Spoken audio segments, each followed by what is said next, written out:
Thank you, Chairman Garamundi and Chairwoman Spear for hosting this joint hearing and to our witnesses for appearing today and for yielding me this time. I wanted to address my questions to Mr. Taylor. Balfour Beatty has several housing communities in the Hampton Roads area, including the two you already mentioned near Fort Eustis, Fort Story, and then also near Joint Base Little Creek, Fort Story. I just wanted to talk to you because, we frequently hear from those residents who are not pleased with their situation in housing. And you've described different efforts as well as the efforts that were implemented within the NDAA last year to try to improve some of those processes. But as a company, what steps are you taking to improve and earn back the trust of those residents in the communities with these processes and make them feel comfortable and safe in their homes? Yes, ma'am. Thank you for the question.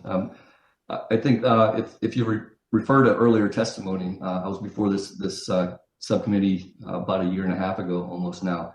And at the time, we were undertaking a really thorough review of all of our internal operations. We were asked in response to an Air Force request to put together a performance improvement plan that really allowed for us to look, internally in our organization at everything that we were doing. We undertook significant changes, including a significant reorganization. We enhanced our training programs.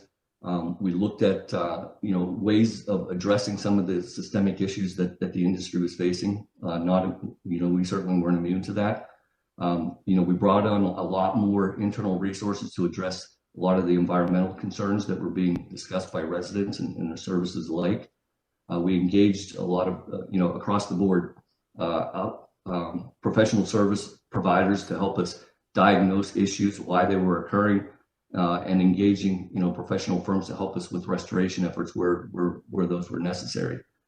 One of the key things that we did as an organization was, if you think about the most complex system in any of our homes, it's the HVAC systems.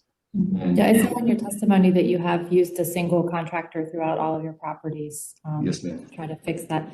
Since we have limited time, I appreciate you sharing the internal processes that you've implemented to try to improve quality of life in the housing units that you manage.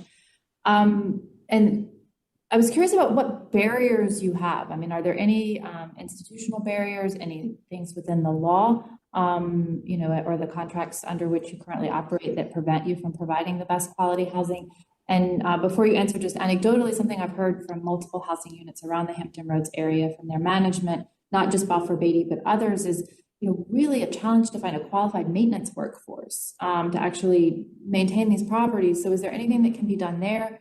We are always looking for opportunities for veterans to have good quality employment when they leave the service. I know that we have technical schools and community colleges in our area that specifically have training programs for building maintenance. Is there anything that can be done to tie this all together? Because you can't go fix the houses if you really are struggling just to find a workforce to do that. So do you have any comments on anything that we could do to help on that front? Yeah, sure. I'll address your first issue. In terms, are there any legal impediments to us doing the right thing? Absolutely not. And we're not constrained by anything of that nature. I think you raise an interesting point in terms of our ability to attract and retain quality workforce, because that's our lifeblood, and that's one of the reasons why we employed this third-party national contractor to assist us with the most complex system in our units. That's allowed for us to free up our workforce to address all the other issues. One of the other important things that we did this past year that we just embedded in the organization at the beginning of this year was we looked at the level of turnover that we see in our blue collar workforce, and it was alarming. And I'm certain that all of the project owners face a lot of the same issues. So important for us is trying to stem the flowing tide of folks that leave us. So we instituted a new way we call it a maintenance tech job family. And what it does is it has various steps within the organization and allows for them to grow as their qualifications and certifications grow as well. That will help to ensure that our maintenance workforce see a path for growth within the organization. If they're willing to invest, we're willing to invest in them to improve their skill set, then they can rise up the ladder. That's a new change that we instituted that we're confident are going to yield the results that we want to create more stability. It's hard to run an organization if you have constant turnover. So we're doing our best in finding creative ways to stem the outflow Mr. Taylor, of our thank you very staff. much for your testimony. Okay, well, thank you for the insight into this issue, and my time has expired, so I yield back.